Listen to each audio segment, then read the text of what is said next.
Уважаемые граждане России, Chers citoyens russes, дорогие друзья, chers amis, сегодня aujourd'hui, считаю необходимым il me semble nécessaire к трагическим de revenir sur les événements tragiques происходящим qui se déroulent dans le Donbass и ключевым et вопросам sur les questions clés liées à la sécurité de la Russie. Начну с того, о чем говорил. Je vais commencer par ce que j'ai dit dans mon discours du 21 février de cette année. Речь о том, что вызывает у нас Je me réfère à ce qui nous préoccupe particulièrement, о тех à savoir les menaces fondamentales que font peser sur notre pays de manière démesurée et arrogante, pas à pas, политиками на Западе. année après année, les hommes politiques occidentaux irresponsables. Имею в виду расширение, Il s'agit de l'expansion de l'OTAN vers l'Est, приближение. du fait que ces infrastructures militaires s'approchent des frontières de la Russie. Хорошо известно, что на протяжении On sait très bien que depuis 30 ans, мы nous nous efforçons, avec persistance et patience, ведущими сторонами de parvenir à un accord avec les principaux pays de l'OTAN sur les principes de sécurité égale et indivisible en Europe. Мы постоянно En réponse à nos propositions, ça n'a toujours été que soit des tromperies et des mensonges cyniques, давление и ou des tentatives de pression et de chantage, alors que l'Alliance Atlantique, malgré toutes nos protestations et préoccupations, ne cesse de s'élargir. неуклонно расширяется. Военная машина La machine de guerre est en marche, и, et, повторю, je le répète, приближается elle к s'approche нашим très границам. près de nos frontières. Почему все это происходит? Pourquoi tout cela arrive-t-il? Откуда это? Pourquoi cette attitude arrogante consistant à parler dans l'optique de sa propre exclusivité, infaillibilité et permissivité? Откуда наплевательская D'où vient cette attitude indifférente et dédaigneuse à l'égard de nos intérêts et de nos demandes absolument légitimes? Ответ ясен. La réponse est claire. И очевиден. Tout est clair et évident. Советский Союз в конце L'Union soviétique s'est affaiblie à la fin des années 80, ослаб puis elle s'est effondrée. и вовсе развалился. Весь ход происходившего Tout ce qui s'est passé à l'époque est une bonne leçon pour nous и aujourd'hui. сегодня. Он убедительно показал, Cela a mis en exergue что паралич que la paralysie du pouvoir et de la volonté шаг est le premier pas vers la dégradation complète et l'oubli. стоило нам тогда на какое-то время Dès que nous avons perdu notre confiance en nous-mêmes, un certain temps, l'équilibre des pouvoirs сил в мире оказался dans le monde нарушен. a été rompu. Это привело к тому, что Cela a conduit à une situation où les traités et accords existants ne sont plus réellement en vigueur. и просьбы не La помогают. persuasion et les demandes n'ont aucun effet. Устраивает гегемона, Tout ce qui ne convient pas aux détenteurs de l'hégémonie, aux grands de ce monde, est qualifié d'archaïque, obsolète et inutile. все, что кажется Et inversement, выгодным, tout ce qui leur semble avantageux est présenté comme la vérité ultime, est imposé à tout prix, de manière insolente, всеми средствами. par tous les moyens. Несогласных Ceux qui ne sont pas d'accord колен. finissent à genoux. То, о чем сейчас говорю, касается Ce dont je parle maintenant и не ne concerne pas seulement la Russie, et nous ne sommes pas les seuls à être préoccupés par cela. международных отношений. Il s'agit de l'ensemble du système de relations internationales, et parfois même les alliés des États-Unis eux-mêmes. Развала СССР Après l'effondrement de l'URSS, переделаны le monde a été de fait и remodelé, к этому времени et les normes établies du droit international, dont les principales, fondamentales, ont été adoptées à la fin de la Seconde Guerre mondiale et ont largement consolidé ces résultats, ont commencé à gêner ceux qui se sont déclarés vainqueurs de la guerre froide. Конечно, в практической жизни, Bien sûr, dans la vie pratique, в отношениях, dans les relations internationales, регулирования dans les règles pour les organiser, и изменения il ситуации. était nécessaire de prendre en compte les changements de la situation dans le monde et de l'équilibre même des forces. Следовало профессионально, Mais cela aurait dû être fait de manière professionnelle, progressivement, avec patience, en prenant en compte et en respectant les intérêts de tous les pays но нет. et en pleine conscience de leurs responsabilités. От абсолютного Or non, превосходства, en raison de l'euphorie due à la supériorité absolue, да еще d'une sorte de forme moderne d'absolutisme, культуры и et dans le contexte d'un faible niveau de culture générale et de fatuité de ceux qui ont préparé, pris для себя et решений, promu des décisions qui étaient rentables uniquement pour eux-mêmes, сценария. la situation a pris une tournure différente. Примерами далеко ходить не нужно. Voici des exemples tout trouvés. Tout d'abord, sans aucune autorisation du Conseil de sécurité de l'ONU, ils ont mené une opération militaire sanglante contre Belgrade. Ils ont utilisé des avions, des missiles en plein cœur de l'Europe. Plusieurs semaines de bombardements continus sur des villes pacifiques, sur des infrastructures vitales. Il est nécessaire de rappeler ces faits, car certains collègues occidentaux n'aiment pas se souvenir de ces événements. Et quand nous en parlons, ils préfèrent faire référence non pas aux normes du droit international, mais aux circonstances qu'ils interprètent comme ils l'estiment nécessaires. Puis est venu le tour de l'Irak, de la Libye et de la Syrie. L'utilisation illégitime de la force militaire contre la Libye, la dénaturation de toutes les décisions du Conseil de sécurité de l'ONU sur la question libyenne ont conduit à la destruction complète de l'État, au fait qu'un énorme foyer de terrorisme international est apparu, au fait que le pays s'est trouvé plongé dans une catastrophe humanitaire dans l'abîme de la guerre civile qui a duré plusieurs années et se poursuit encore, la tragédie à laquelle des centaines de milliers, des millions de personnes ont été condamnées, non seulement en Libye, mais dans toute cette région, a provoqué un exode migratoire massif de l'Afrique du Nord et du Moyen-Orient vers l'Europe. Un sort similaire a été réservé à la Syrie.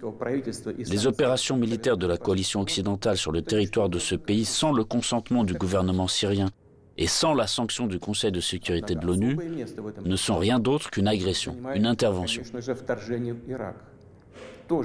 Cependant, l'invasion de l'Irak, qui n'avait aucun fondement juridique non plus, occupe une place particulière. Comme prétexte, ils ont choisi les prétendues informations fiables dont auraient disposé les États-Unis sur la présence d'armes de destruction massive en Irak. Pour preuve, le secrétaire d'État américain agitait publiquement devant le monde entier un tube rempli de poudre blanche assurant tout le monde qu'il s'agissait d'une arme chimique en cours de développement en Irak. Et puis il s'est avéré que tout cela était une manipulation, du bluff. Il n'y avait pas d'armes chimiques en Irak. C'est incroyable, surprenant, mais le fait est là. Il y a eu des mensonges au plus haut niveau étatique et du haut de la tribune de l'ONU.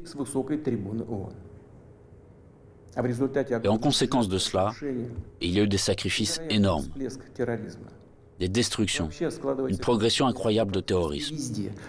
En fait, on a l'impression que pratiquement partout, dans de nombreuses régions dans le monde, là où l'Occident vient mettre en place son ordre, cela se termine en blessures sanglantes qui ne cicatrisent pas, en plaies que sont le terrorisme international et l'extrémisme.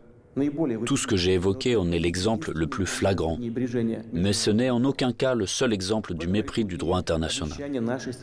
S'ajoutent à cela les promesses faites à notre pays de ne pas étendre l'OTAN d'un pouce vers l'Est. Je le répète, ils ont menti, ou en termes populaires, ils nous ont tout simplement arnaqués.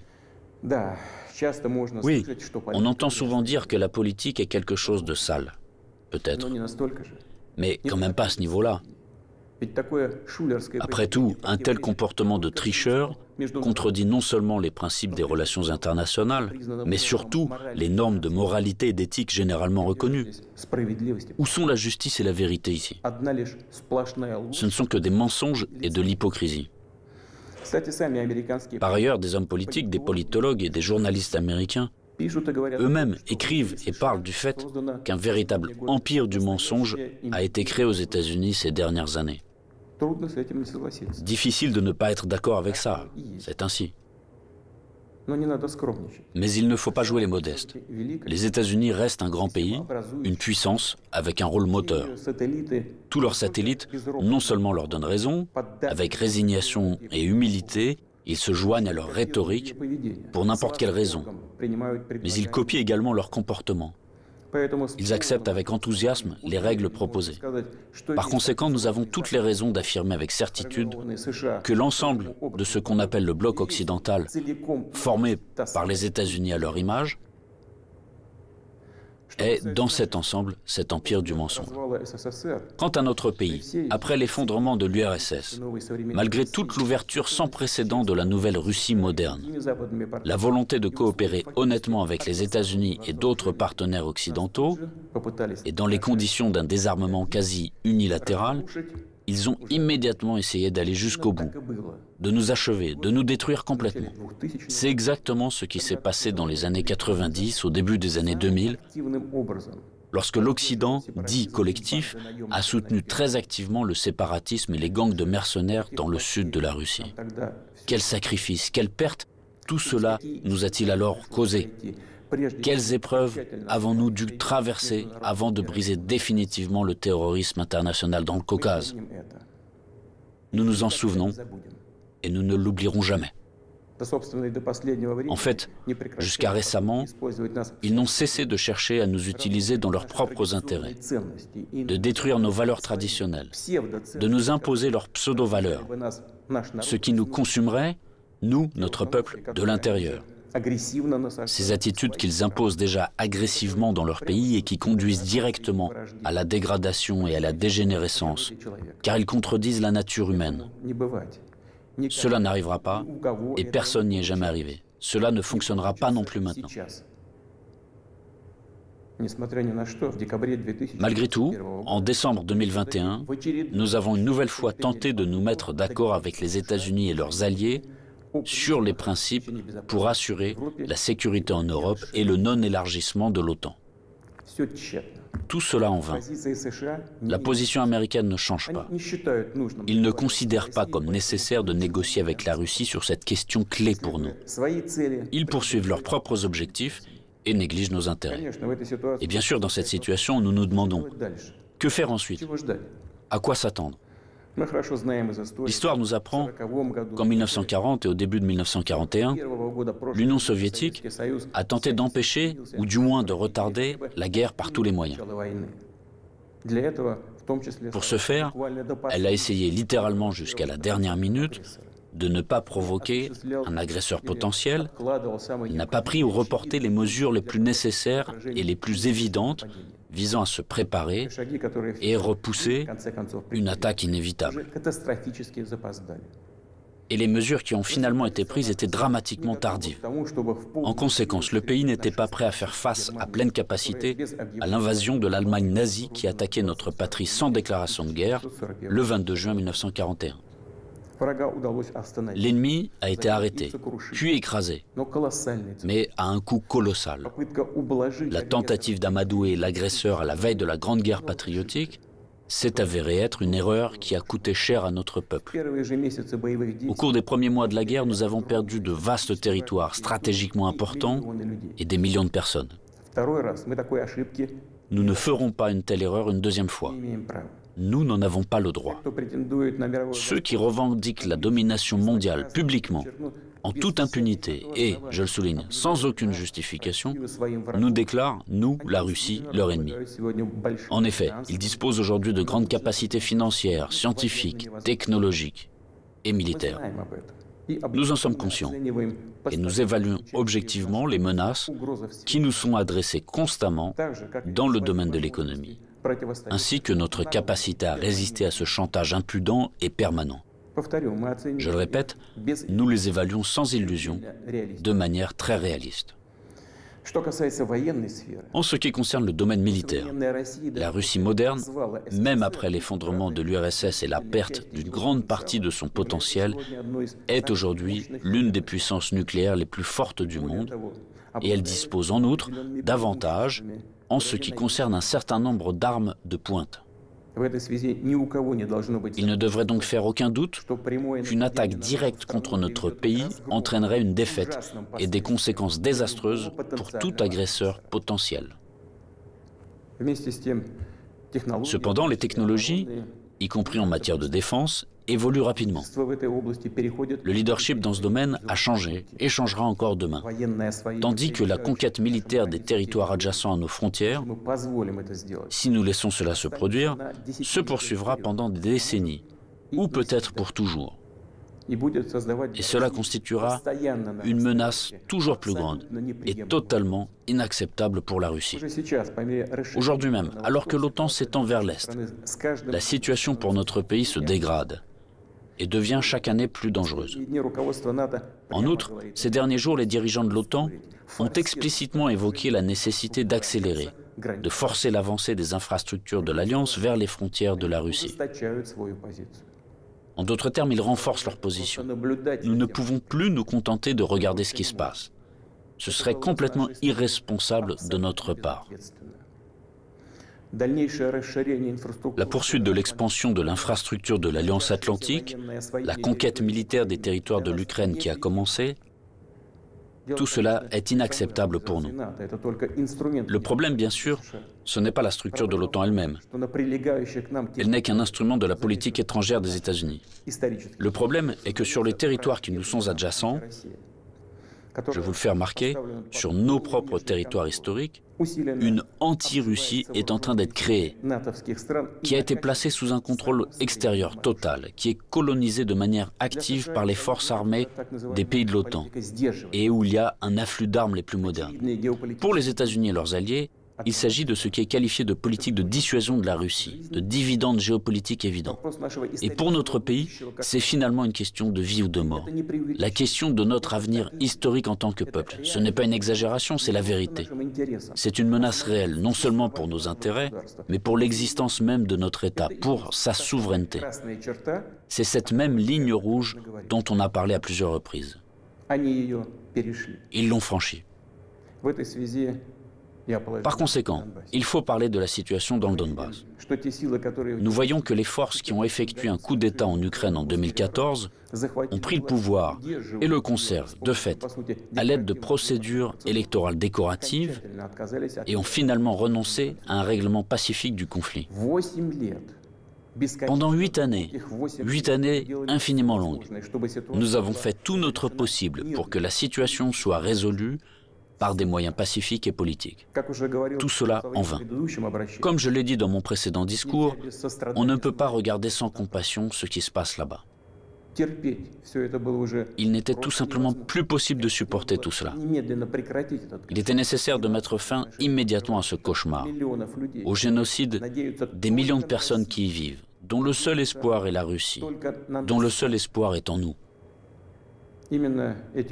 Ce sont ces aspirations, ces sentiments, la douleur des gens qui ont été pour nous le principal motif pour décider de reconnaître les républiques populaires du Donbass.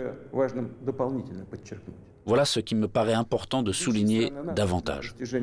Les principaux pays de l'OTAN, pour parvenir à leurs propres objectifs, soutiennent en Ukraine les nationalistes extrêmes et les néo-nazis, qui à leur tour ne pardonneront jamais aux Criméens, aux habitants de Sébastopol, leur libre choix, à savoir la réunification avec la Russie. Bien sûr, ils iront en Crimée, tout comme dans le Donbass, portant la guerre, afin de tuer, tout comme les punisseurs des gangs de nationalistes ukrainiens, complices d'Hitler pendant la Grande Guerre patriotique, qui massacraient des personnes sans défense. Et ils déclarent aussi ouvertement revendiquer un certain nombre d'autres territoires russes. Tout le cours des événements et l'analyse des informations reçues montrent que l'affrontement de la Russie avec ses forces est inévitable. Ce n'est qu'une question de temps. Ils se préparent, ils attendent le moment favorable. Maintenant, ils revendiquent également la possession d'armes nucléaires. Nous ne laisserons pas faire ça. Comme je l'ai déjà mentionné auparavant, après l'effondrement de l'URSS, la Russie a accepté de nouvelles réalités géopolitiques. Nous respectons et nous traiterons avec respect tous les pays nouvellement formés dans l'espace post-soviétique. Nous respectons et respecterons leur souveraineté, comme en témoigne l'aide que nous avons apportée au Kazakhstan, qui a fait face à des événements tragiques et à un défi lancé à son statut d'État et à son intégrité. Mais la Russie ne peut pas se sentir en sécurité, se développer, exister avec une menace constante venant du territoire de l'Ukraine contemporaine. Je rappelle que dans les années 2000-2005, nous avons riposté militairement aux terroristes du Caucase, défendu l'intégrité de notre État, préservé la Russie. En 2014, nous avons soutenu les Criméens et les résidents de Sébastopol. En 2015, nous avons utilisé les forces armées pour mettre un obstacle sûr à l'infiltration de terroristes de Syrie en Russie.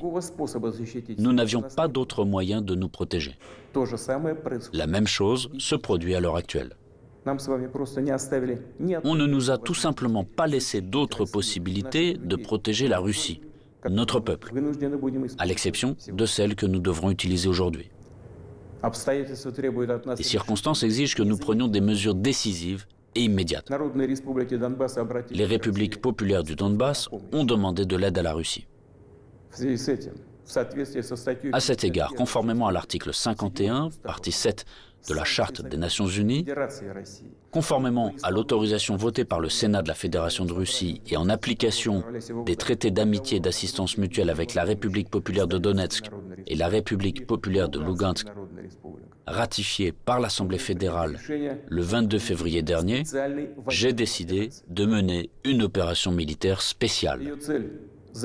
Son objectif est de protéger les personnes qui souffrent des abus et du génocide de la part du régime de Kiev depuis 8 ans.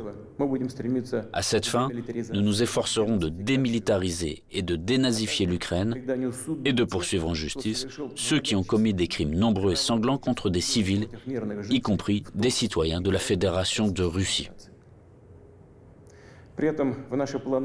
Dans le même temps, nous ne planifions pas d'occuper des territoires ukrainiens. Nous n'avons pas l'intention d'imposer quoi que ce soit à qui que ce soit par la force. Cependant, nous entendons de plus en plus souvent dire en Occident que les documents signés par le régime totalitaire soviétique qui instaurèrent les résultats de la Seconde Guerre mondiale ne devraient plus être appliqués. Eh bien, quelle est la réponse à cette question? Les résultats de la Seconde Guerre mondiale sont sacrés, tout comme les sacrifices de notre peuple sur l'autel de la victoire sur le nazisme. Et cela ne contredit pas les hautes valeurs des droits de l'homme et des libertés fondées sur les réalités de toutes les décennies d'après-guerre. Cela n'annule pas non plus le droit des peuples à l'autodétermination stipulé par l'article 1er de la Charte des Nations Unies. Je tiens à vous rappeler que ni lors de la création de l'URSS, ni après la Seconde Guerre mondiale, personne n'a jamais demandé aux habitants de certains territoires faisant partie de l'Ukraine d'alors comment ils voulaient eux-mêmes organiser leur vie. Notre politique est fondée sur la liberté de choix, permettant à chacun de déterminer en toute indépendance son propre avenir et celui de ses enfants. Et nous considérons qu'il est important que ce droit, le droit de faire son choix, puisse être exercé par tous les peuples vivant sur le territoire de l'Ukraine contemporaine, par tous ceux qui le souhaitent. À cet égard, je m'adresse également aux citoyens ukrainiens. En 2014, la Russie a été obligée de protéger les habitants de Crimée et de Sébastopol de ceux que vous traitez vous-même de nazis. Les habitants de Crimée et de Sébastopol ont choisi de rejoindre leur patrie historique, la Russie, et nous l'avons soutenu. Je le répète, il était tout simplement impossible de faire autrement. Les événements d'aujourd'hui ne sont pas liés à la volonté de porter atteinte aux intérêts de l'Ukraine et du peuple ukrainien. Ils sont liés à la nécessité de protéger la Russie elle-même contre ceux qui ont pris l'Ukraine en otage et tentent de l'utiliser contre notre pays et son peuple. Je le répète, nos actions relèvent de l'autodéfense, contre les menaces qui pèsent sur nous et contre un désastre encore plus grave que celui d'aujourd'hui. Aussi difficile que cela puisse être, je vous demande de le comprendre et je vous appelle à la coopération pour tourner au plus vite cette page tragique et avancer ensemble, pour ne permettre à personne de s'immiscer dans nos affaires, dans nos relations, mais les développer de manière indépendante, afin que cela réunisse les conditions nécessaires à la résolution de tous les problèmes et, malgré l'existence de frontières entre les États, nous renforcerait de l'intérieur comme si nous ne formions qu'un. Je crois en cela. Je crois que tel est notre avenir. Je dois également m'adresser aux militaires des forces armées ukrainiennes. Chers camarades, ce n'est pas pour que les néo-nazis d'aujourd'hui prennent le pouvoir en Ukraine que vos pères, vos grands-pères, vos arrière-grands-pères se sont battus contre les nazis en défendant notre patrie commune. Vous avez prêté serment d'allégeance au peuple ukrainien et non à la junte hostile au peuple qui pille l'Ukraine et persécute ce même peuple. Ne suivez pas ces ordres criminels. Je vous exhorte à déposer les armes immédiatement et à rentrer chez vous. Je tiens à le préciser, tous les militaires de l'armée ukrainienne qui obéissent à cette exigence pourront librement quitter la zone des hostilités et retourner auprès de leur famille. Une fois de plus, j'insiste fortement. Toute responsabilité pour une éventuelle effusion de sang reposera entièrement sur la conscience du régime au pouvoir sur le territoire de l'Ukraine. Maintenant, quelques mots importants, très importants, pour ceux qui seraient tentés de s'ingérer dans les événements en cours. Quiconque essaiera d'interférer contre nous, et plus encore de créer des menaces pour notre pays, pour notre peuple, doit savoir que la réponse de la Russie sera immédiate et mènera à des conséquences auxquelles vous n'avez jamais fait face dans votre histoire. Nous sommes prêts à n'importe quelle évolution de la situation. Toutes les décisions nécessaires à cet égard ont été prises. J'espère être entendu. Chers citoyens russes, le bien-être, l'existence même d'États et de peuples entiers, leur succès, leur viabilité, trouvent toujours leur origine dans le puissant système des racines englobant leur culture et leurs valeurs. L'expérience et les traditions de leurs ancêtres, et bien sûr, dépendent directement de la capacité à s'adapter rapidement à une vie en constante évolution, de la cohésion de la société, de sa volonté de se consolider, de rassembler toutes les forces pour aller de l'avant. Les forces sont toujours nécessaires, toujours. Mais la force peut être de qualités diverses. La politique de l'empire du mensonge que j'ai évoquée au début de mon intervention repose avant tout sur la force brutale et directe. Dans de telles situations, nous disons, quand il y a de la force, pas besoin d'avoir quelque chose dans la tête. Or, nous savons que la vraie force réside dans la justice et la vérité, qui sont de notre côté. Et s'il en est ainsi, alors il est difficile de ne pas être d'accord avec le fait que c'est la force et la volonté de se battre qui sont les fondements de l'indépendance et de la souveraineté, les fondations nécessaires et uniquement sur lesquelles on peut construire son avenir de manière fiable, construire sa maison, fonder sa famille, sa patrie. Chers compatriotes, je suis convaincu que les soldats et les officiers des forces armées russes fidèles à leur pays accompliront leur devoir avec professionnalisme et courage. Je ne doute pas que tous les niveaux du pouvoir et les spécialistes responsables de la stabilité de notre économie, du système financier et du domaine social, ainsi que les dirigeants de nos entreprises et tous les milieux d'affaires russes travailleront d'une manière harmonieuse et efficace. Je compte sur une position consolidée patriotique de tous les partis représentés au Parlement et des forces publiques. Après tout, comme cela a toujours été dans l'histoire, le destin de la Russie se trouve entre les mains fiables de notre peuple multinational. Cela signifie que les décisions adoptées seront exécutées, que nos objectifs seront atteints et que la sécurité de notre patrie sera garantie d'une manière sûre. Je crois en votre soutien et en la force invincible que nous donne l'amour de la patrie.